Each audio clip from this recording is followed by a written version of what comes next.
Assalamualaikum warahmatullahi wabarakatuh. Alhamdulillah wassalatu wassalamu ala Rasulillah wa ala alihi wa sahbihi wa man walah wa ba'd. Saudara-saudariku, semoga hari ini kita diberikan kekuatan, kesehatan dan ridha Allah Subhanahu wa taala dalam menjalani kehidupan sehingga semua bukan hanya berjalan lancar tapi juga diberkahi oleh Allah Subhanahu wa taala. Ciri aktivitas yang berkah itu muaranya manfaat. Lisan bertutur beraktivitas. Bagaimana lisan yang disukai oleh Allah. Maka kata-katanya melahirkan manfaat. Kata-katanya keluar baik. Kaki melangkah bila berkah. Itu melangkah ke tempat yang baik. Demikian karya-karya pun.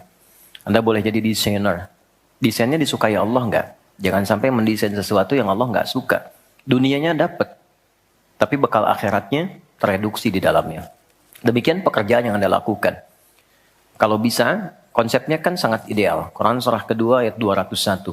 Wa minhum may yaqulu rabbana atina fid dunya hasanah wa fil akhirati hasanah.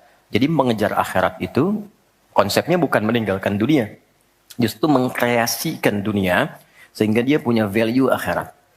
Kalau berniaga, silahkan sukses-suksesnya.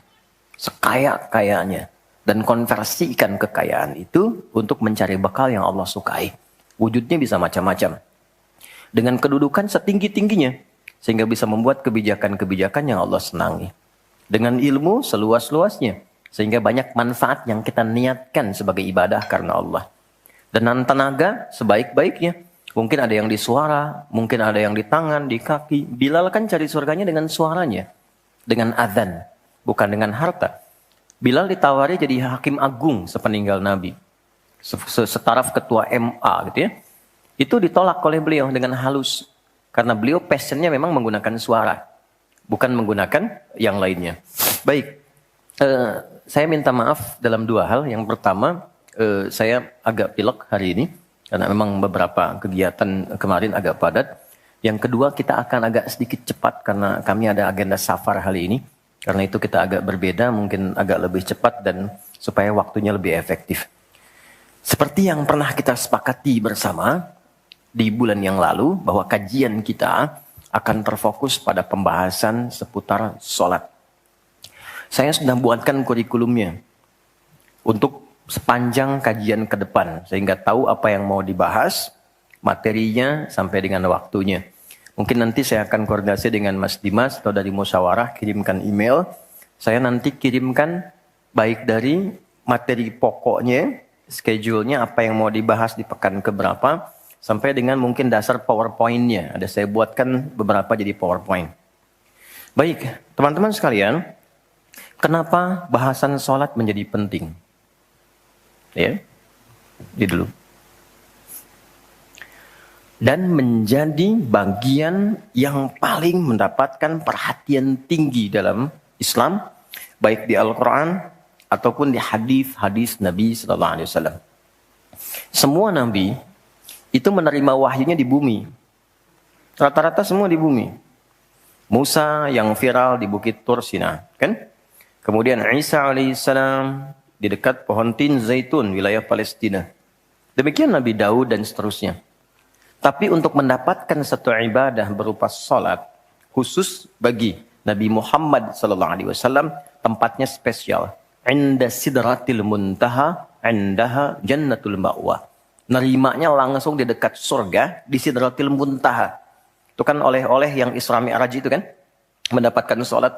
Kalau Anda mau lacak referensinya, bisa ditemukan di hadis Muslim tentang peristiwa ini, yang akhirnya mendapatkan salat.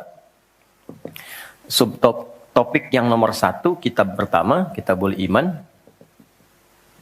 Nomor 1, subtopiknya nomor 74, Babul Isra di Rasulullah sallallahu alaihi wasallam ila samawati wa fadlis salat. Pembahasan tentang Isra-nya Nabi sallallahu alaihi wasallam sampai di langit dan mendapatkan keutamaan salat. Hadisnya nomor 162. Riwayatnya Imam Muslim. Imam Muslim menerima dari Syaiban bin Zarukh menerima dari Hamad bin Salamah menerima dari Thabit al-Bunani menerima dari Anas bin Malik radhiyallahu taala anhu, beliau menerima dari Nabi sallallahu alaihi wasallam. lengkap, rinci, peristiwa singkatnya mendapatkan sholat. Dan sholat menjadi pokok penentu amalan lain. Jadi kalau benar sholatnya, benar hajinya. Benar sholatnya, benar zakatnya. Benar sholatnya, benar interaksi dengan Qur'annya. Dan benar sholatnya, itu pasti baik hisabnya. Maka turun hadis spesifik yang banyak dihafal oleh para ahli hadis, jadi pegangan hidup sampai akhirat. Inna awwala ma yuhasabu bihil abdu yawmal qiyamati as-salah. Amal pertama yang akan dihisab di hari kiamat adalah salatnya. Idza salahat salaha sa'iru amali. Kalau baik-baik semua amalnya, indikasinya dari salat. Wa idza fasadat fasada sa'iru amali. Kalau salatnya enggak bagus, pasti ada pengaruh ke amalan lain. Dan itu sangat menentukan. Baik. Kenapa salat? Ada apa di balik salat? Dan bagaimana cara salat yang benar yang melahirkan perubahan pada kehidupan? Itu yang coba kita turunkan. Sampai-sampai di bulan Ramadan pun ibadah pokoknya sholat. Ya kan? Ibadah pokoknya sholat loh. Sampai Nabi mengatakan, Man qama Ramadana imanan wahtisaban, ghufira lahu ma taqaddama min dhanbi. Spesial untuk Ramadan, orang yang sholatnya benar, khusus di Ramadan, di malam harinya, yang kita kenal dengan tarawih, kalau benar sholatnya, dan ada getaran pada jiwanya, lalu dia berdoa spesifik, maka yang pertama Allah berikan mengampuni semua dosa yang pernah ia kerjakan selama hidupnya. Dan itu nggak main-main. Artinya merubah dia menjadi lebih baik. Itu salat. Karena itu kenapa ada tambahan di Ramadan spesifik untuk meningkatkan salat tarawih. Berarti ada sesuatu yang sangat penting.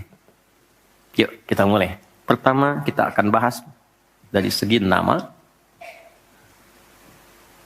Ya? Kedua, kita akan bahas dari segi fungsi atau hikmah atau manfaat. Baru kemudian yang ketiga kita masuk kepada persoalan teknis penunaiannya. Baik bacaan, cara, makna. Kita belajar dari mulai menunaikan bacaannya apa, maksud dari itu apa. Ya. Baik, kita mulai cepat. Salat. Apa itu salat?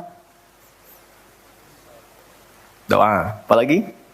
Kenapa doa disebut salat? Kenapa nggak disebut doa aja? Apa itu salat? Doa. Apa itu doa? Salat. Oke, yuk kita urutkan dari segi katanya dulu. As-salah, kurang lebih begini. Nanti ada versinya, ada yang pakai waw, itu ujungnya nanti kembali ke alif. Ini ya. Teman-teman, salat itu seakar dengan kata silah. Silatun. Seakar verbnya, kata kerjanya dengan kata wassala. Usul. Silah dalam bahasa Arab artinya sesuatu yang terhubung kuat. Sehingga dengan erat dan kuatnya ini sulit dilepaskan. Pernah dengar silaturahmi? Ya kan? Kenapa disebut dengan silaturahmi? Karena ada hubungan perhatian kasih yang dalam, sehingga dimanapun dia masih tersambung untuk memperhatikan. Jadi silaturahmi itu bukan begini, bukan Anda kumpul, menyapa di teman yang hadir. Itu bukan silaturahim. Anda menyapa orangnya ada, wajar, orangnya masih ada. Tapi ketika Anda pulang, Anda mendoakan dan support pada kebaikan, itulah silah namanya. Nah, hubungan yang melatih kita supaya terus terhubung dengan Allah, sehingga tak terpisahkan pengawasan Allah kepada kita, perlindungan Allah kepada kita, pemberian Allah kepada kita di setiap waktu dan tempat dimanapun, itu dinamakan dengan sholat namanya. Karena itu, ciri keberhasilan orang yang sholat, yang pertama kali dapatkan adanya konektivitas dengan Allah. Sampai dia koneksinya ke Allah. Karena itu disebut wusul. Kenapa secara fikih dinamakan dengan doa? Karena saat berdoa kan terkoneksi dengan Allah.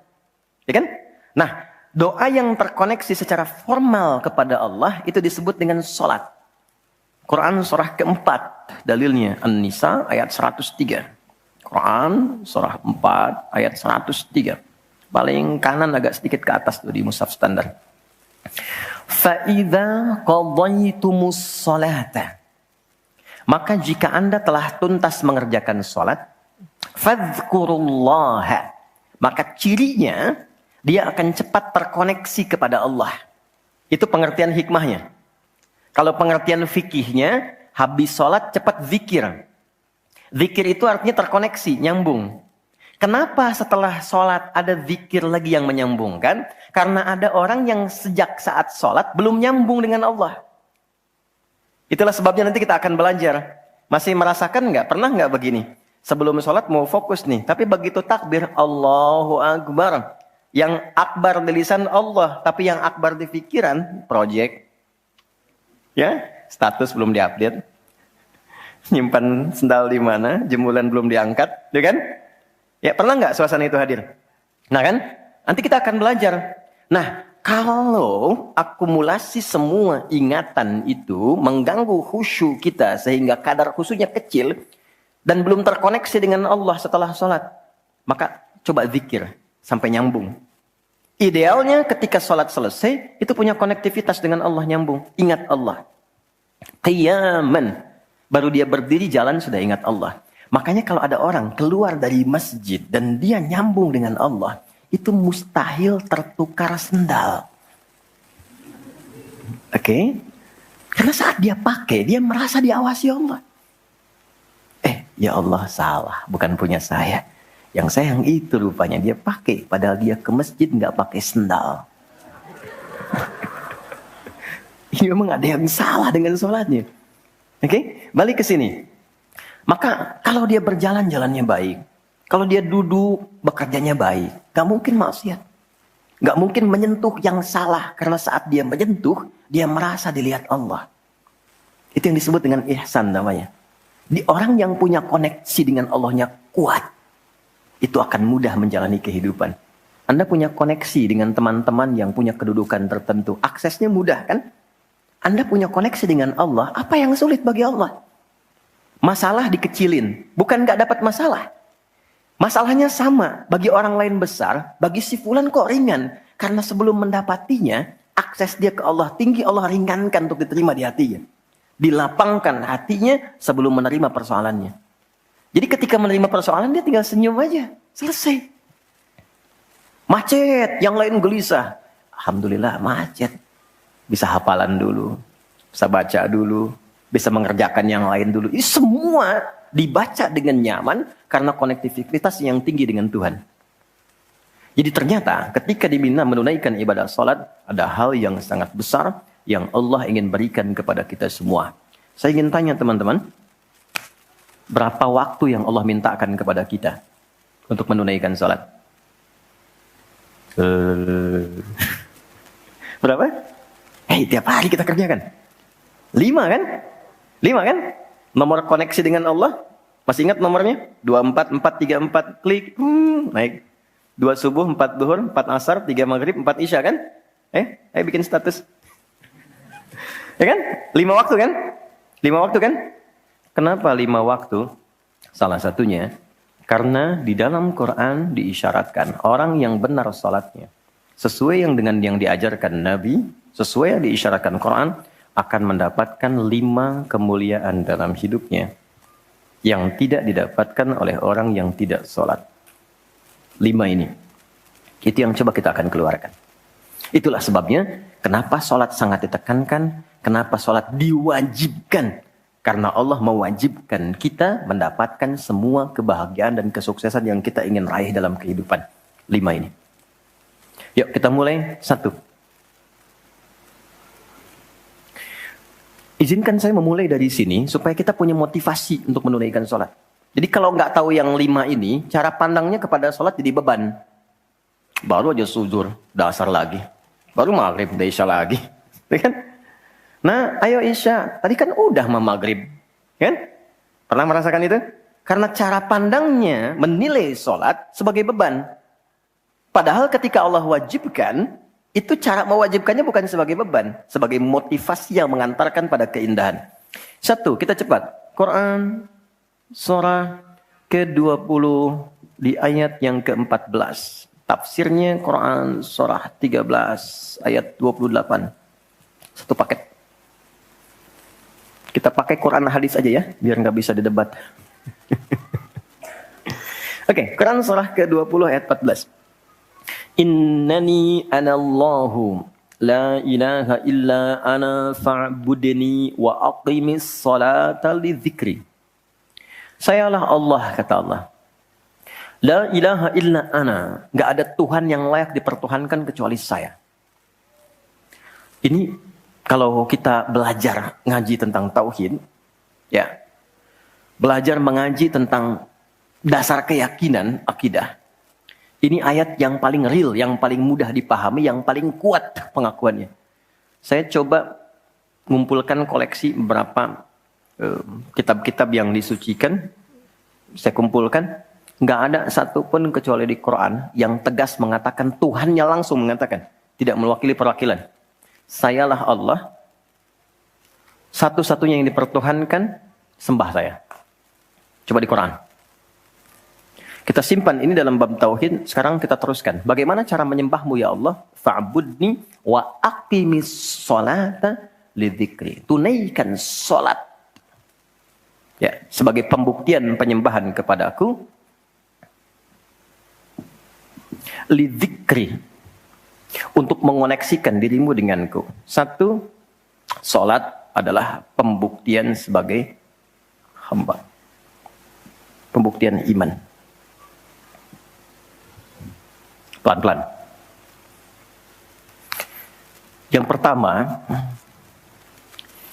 teman-teman sekalian, ketika Allah menerangkan fungsi salat yang pertama untuk membangun konektivitas yang kuat dengan Allah, itu ternyata dasarnya bukan materi, bukan kedudukan, tapi penghambaan.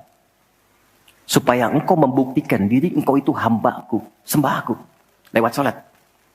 Jadi kalau ada orang yang mengatakan, Tuhanmu siapa? Allah, tapi dia nggak mau sholat, itu kata Nabi, belum sempurna kebertuhanannya kepada Allah. Ya, al-farqu bainal mu'min wal kafir, tarku sholat, kata Nabi. Perbedaan orang yang mengaku beriman dengan yang belum beriman, dilihat dari sholatnya. Jadi kalau dia sudah menunaikan sholat, itu pembuktian keimanannya kepada Allah, kebertuhanannya. Jadi kalau ada orang mengaku muslim, dia belum menunaikan sholat, maka dipertanyakan keimanannya. Karena itulah kemudian kata sholat disebut juga di Al-Quran dengan kata iman. Buka Quran surah kedua ayat 143. Lihat di pertengahan. Wa ma kana Allahu liyudhi'a imanakum. Jika ada hamba siapapun menunaikan sholat, aku nggak akan sia-siakan sholat yang dilakukan dengan imannya itu. Maksudnya apa? Akan dibalas, diberikan perhatian sesuai dengan kadar sholatnya. Disebut dengan iman. Dan yang paling dahsyat, ketika seseorang sholat menghamba, kan gerakannya ruku, sujud, menghamba kan? Maka naik statusnya dari sekedar manusia biasa menjadi abdun. Teman-teman, ini rahasia besarnya.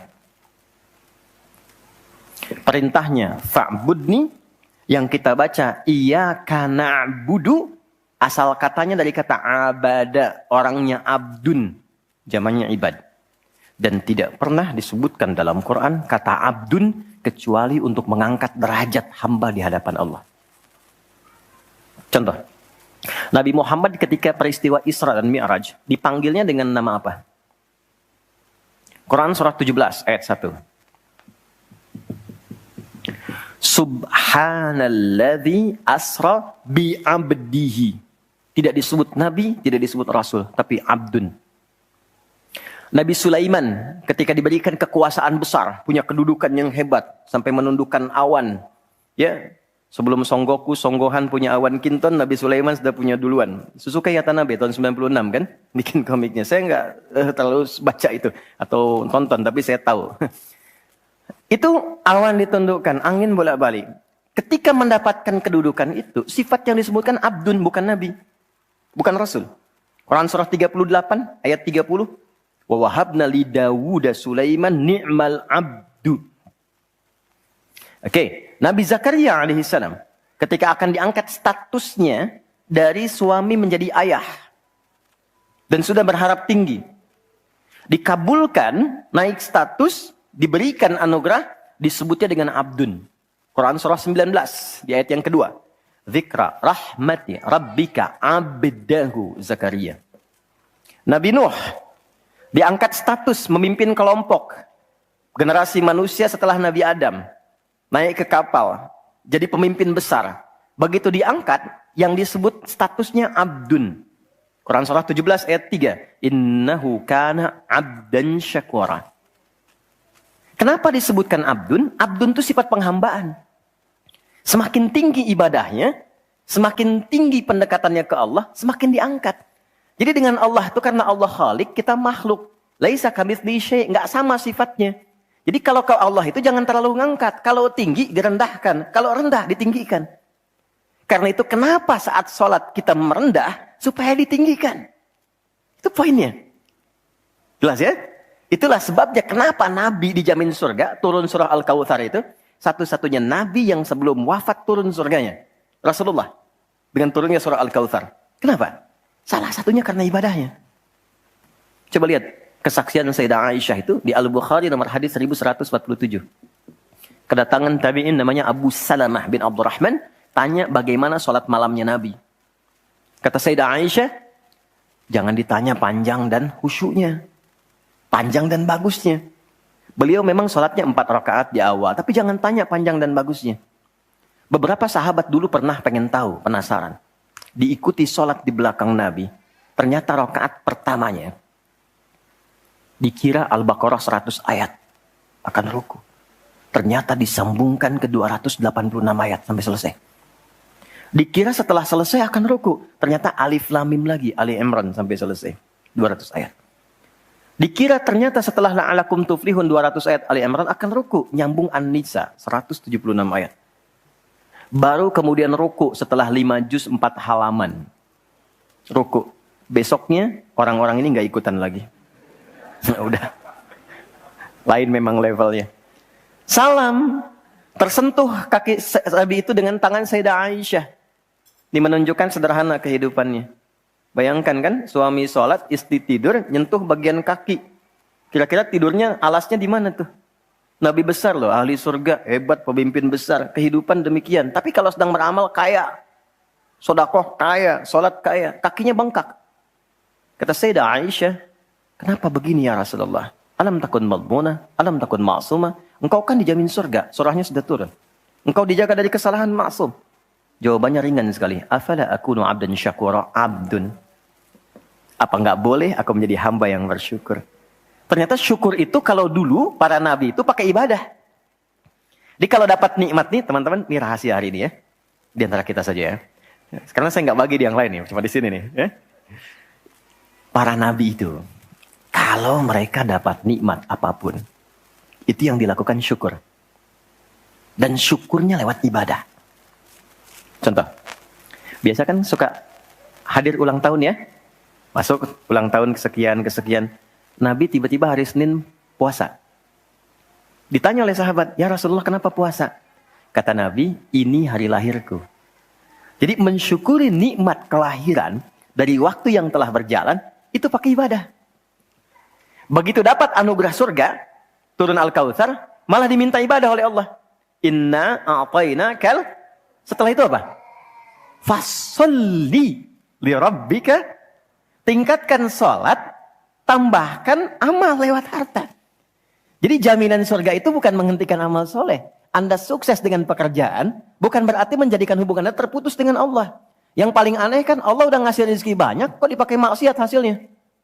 Allah kasih Anda minta, Allah kasih. Tapi begitu dikasih, kenapa dipakai untuk mabuk?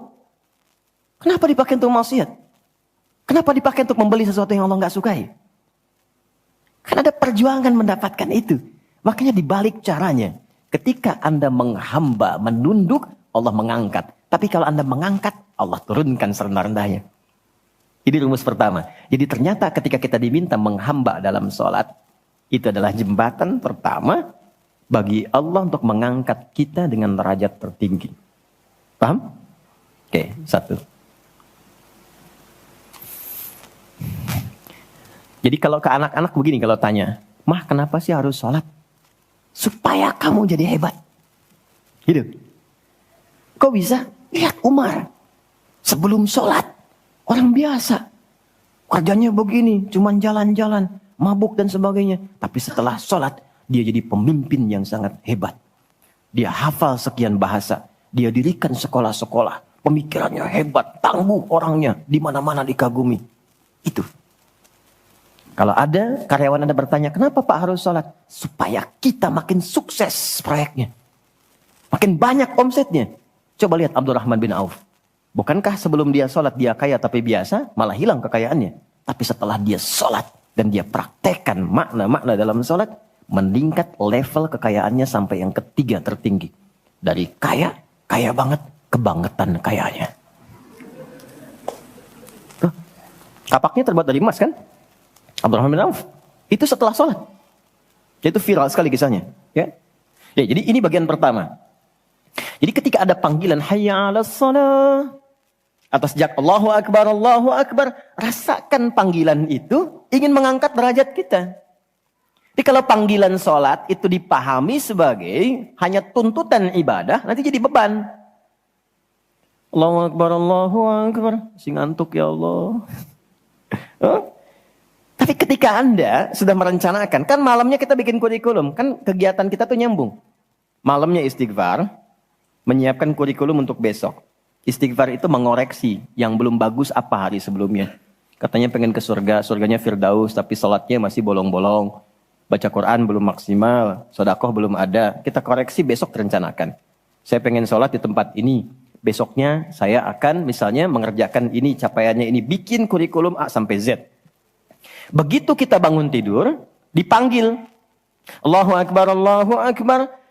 Yang kita siapkan itu tadi, rencana. Dibawa menghadap Allah, minta kemudahan. Minta perlindungan, minta pengangkatan. Makanya kenapa sholatnya disebut subuh dari kata asbah. Sesuatu yang sudah siap dengan rencana. Wasubhi idza tanaffas. Quran surah 81 ayat 18. Di orang Islam itu bangun dari tidur, dia sudah punya rencana yang mau dia siapkan ke depan apa. Jadi nggak ada ceritanya ke depan bingung. Jam 7 mau kerjakan apa, 9 ada di mana. Rencana itu dibawa menghadap Allah. Dalam sholatlah kita mintakan kemudahan. Itulah pengantar pengangkat derajat. Jadi ketika azan berbunyi kalimatnya Allahu Akbar. Ini peluang saya. Jelas? Halo, jelas? Alhamdulillah. 2, masih di sini. 2. Wa aqimis sholata lidzikri, tunaikan salat untuk mengingatku. Apa manfaat zikir? Apa manfaat zikir? Kembali ke Quran surah 13 ayat 28. Ala bidzikrillahi tatmainnul qulub. Yakin, ala itu harful ikhbar wa taukid. Huruf yang berfungsi menginformasikan dan menegaskan. Kata Allah, yakinkan pada jiwamu. Semakin banyak engkau berzikir, dampaknya semakin tenang hatimu. Jadi kalau sedang gelisah, zikir, bukan update status. Ingat ya? Karena mengupdate status, mencurahkan pada media sosial, tidak menghilangkan kegelisahan. Dan tidak menyelesaikan masalah. Bintaro macet ya. Apa dengan dibuat macet selesai? Tidak. Nggak nyangka ya dia seperti itu. Nyangka. Ketika ada orang mengatakan nggak nyangka, sedang nyangka dia tuh. Dan tidak selesai masalahnya. Apa kata Quran? Jika Anda sedang gelisah, optimalkan zikir. Apa itu zikir? Semua jenis kegiatan yang menyambungkan kita dengan Allah. Misal, doa. Doa itu di Quran disebut zikir. Quran surah 7 ayat 205. Wadhkur rabbaka fi nafsika tadarruan wa khifatan wa dunal jahri minal qaul. Kalau Anda sedang gelisah banyak persoalan, alih-alih mengeluh, angkat tanganmu minta kepadaku. Bukankah saat berdoa menjadi semakin tenang? Solusi belum datang, tapi hati lebih tenang kan? Dan jiwa yang tenang itu melahirkan pemikiran yang gemilang. Hasil yang cemerlang. Jadi begitu kita lebih tenang, lebih mudah menanti solusi. Anak belum pulang, doa. Besok ada ujian, doa. Ada proyek mau dilakukan, kita gelisah, doa. Itu fitrah. Quran itu disebut zikir. Quran surah ke-15 ayat 9. Inna nahnu nazzalna dzikra wa inna lahu lahafidhun. Kalau sedang gelisah, masalahnya kompleks, ambil wudu, ambil mushaf, buka. Itu baru pegang mushaf, baru buka. Dampaknya ke hati itu kuat. Begitu Anda baca dengan suasana yang tenang, nyaman ke jiwa. Yang paling dahsyat kadang-kadang dibuka, mushafnya acak keluar ayatnya sesuai dengan masalah kita. Tuh. Itu Quran. Ya.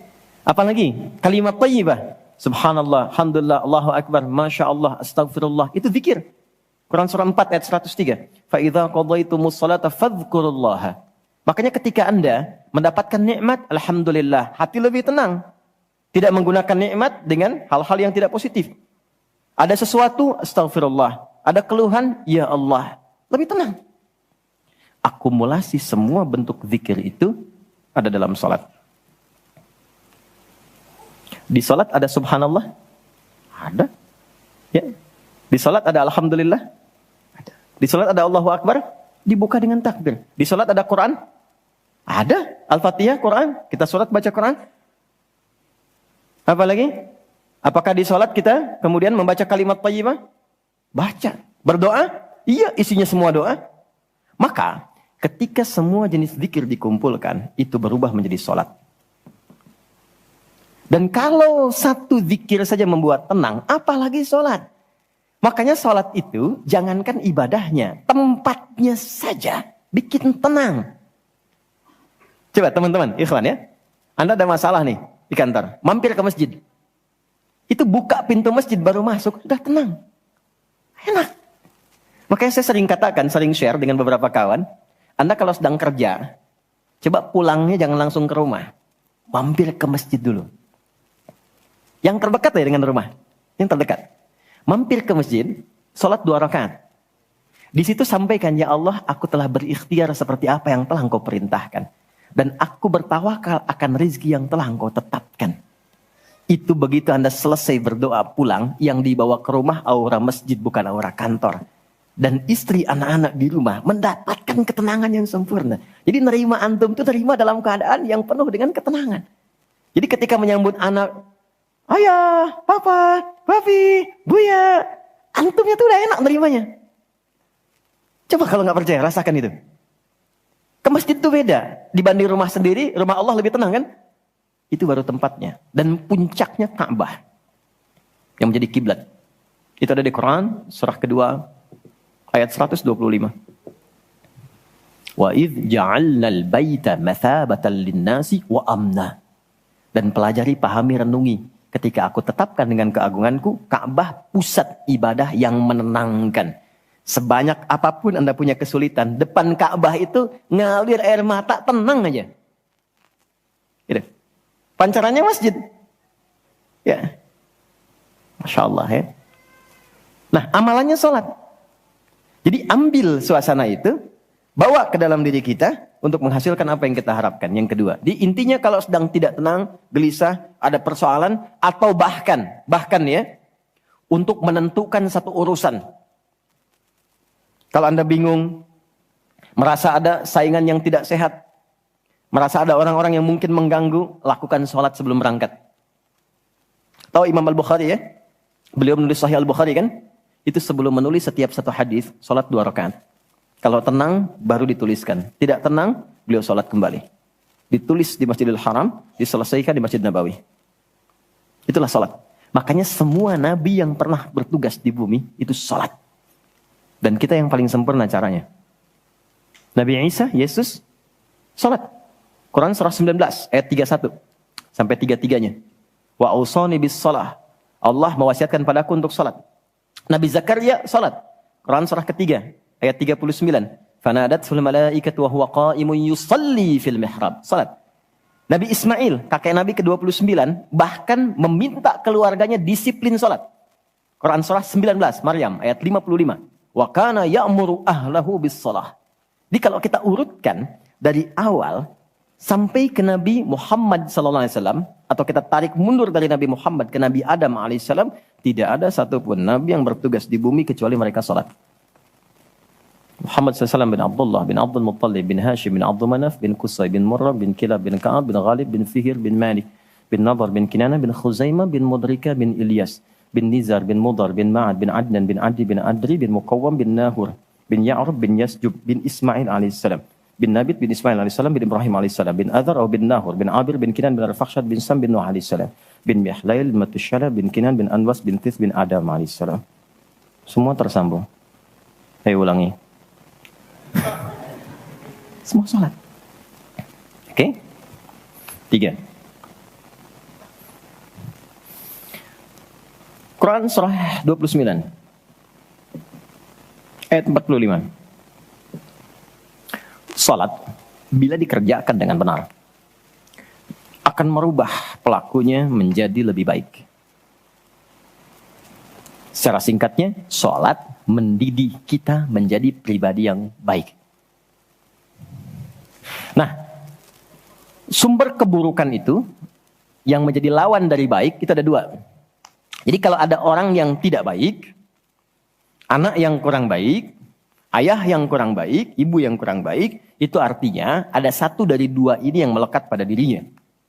1 disebut dengan fahsya.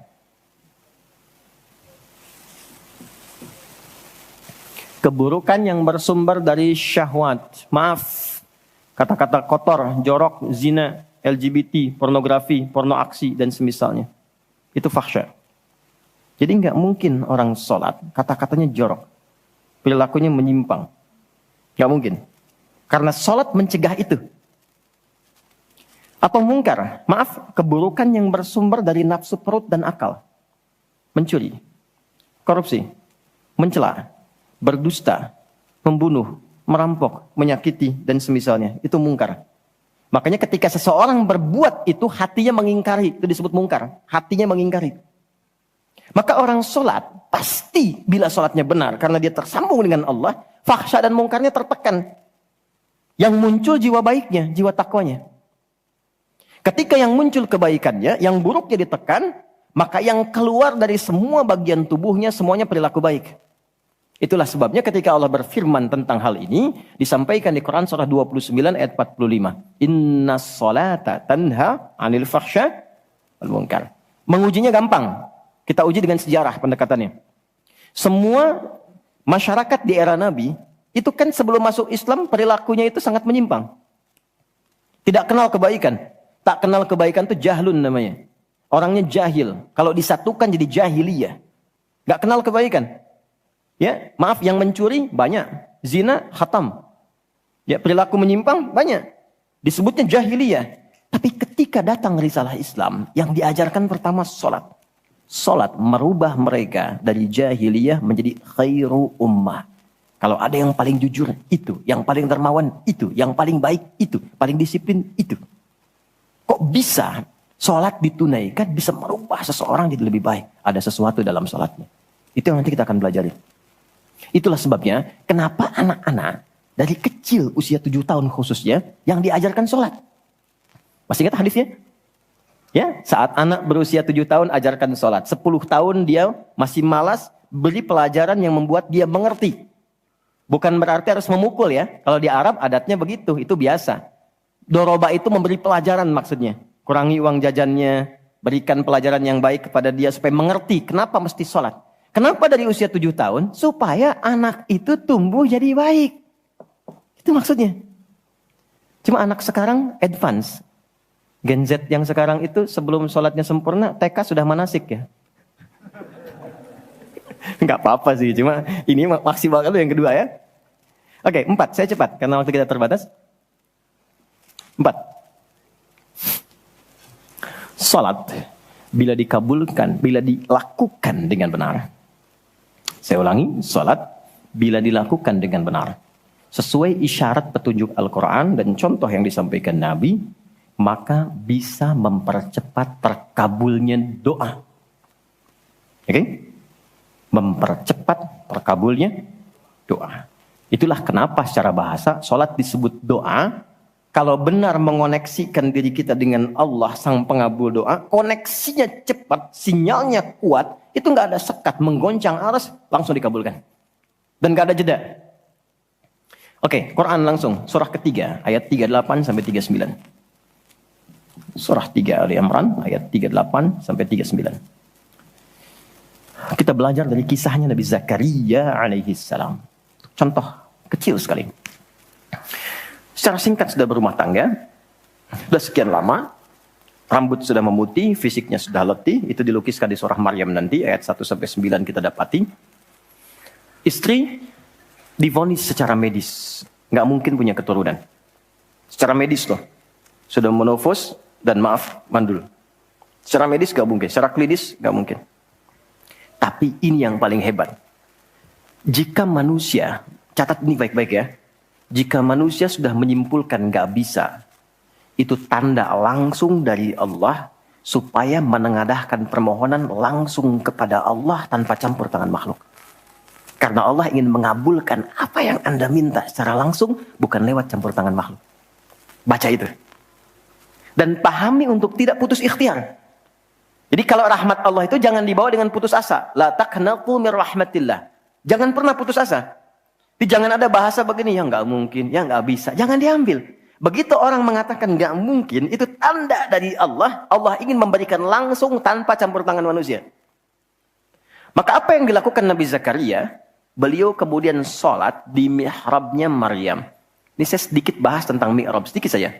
Quran surah 3 dulu. Di ayat 37, di paling kiri sebelah bawah, pojok di mushaf standar. Secara singkat saja, mihrab itu satu tempat yang fungsinya mempercepat terkabulnya doa dan mendatangkan rezeki dari sisi yang tidak diduga. Awas, kita bicara keimanan ya. Dan di situ dipertaruhkan. Mihrab ini tidak harus lebar dan luas. Sehamparan sejadah nggak ada masalah. Yang penting kita gunakan untuk ibadah saja. Di luar ibadah keluar. Itulah kenapa tempat imam disebut mihrab. Kenapa? Karena imam mewakili makmum untuk memohon kepada Allah dalam sholat berdoa. Makanya kualifikasi imam mesti khusus. Bukan imam biasa. Baik.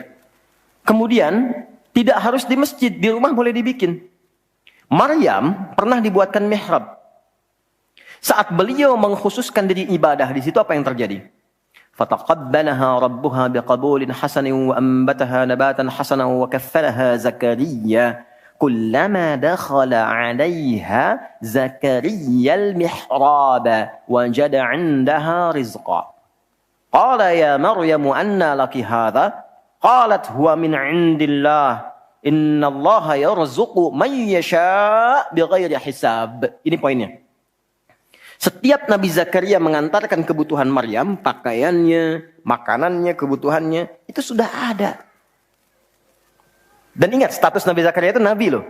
Beliau tahu itu pasti dari Allah. Tapi ingin dikonfirmasi apakah pendidikan beliau selama ini sudah meresap pada jiwanya atau belum. Ditanya, Maryam dari mana semua ini? Maka beliau jawab, Maryam jawab, huwa min indillah. Paman, ini semua dari Allah. Baik ya? Allah memberikan apapun yang ia kehendaki tanpa batas pada siapa yang diingini. Maka ini dibaca oleh Nabi Zakaria. Mayyasha itu. Jadi kalau ada di Quran diksi mayyasha, jangan simpulkan ini untuk dia saja.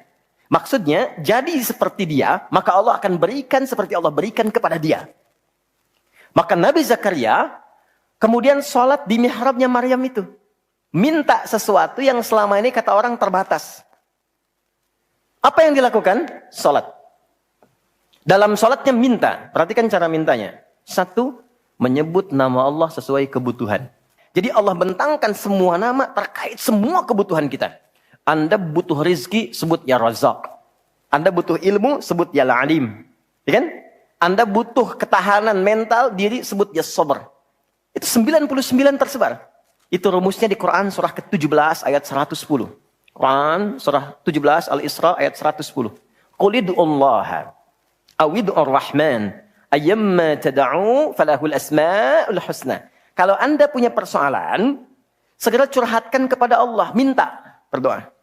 Sebut ya Allah yang standar atau ya Rahman naik sedikit atau pilih nama yang sesuai kebutuhan kita. Jadi enggak harus semua disebut, takutnya enggak butuh dikasih. Ya Allah ya Sabar, nggak pengen punya masalah, turun masalah kan?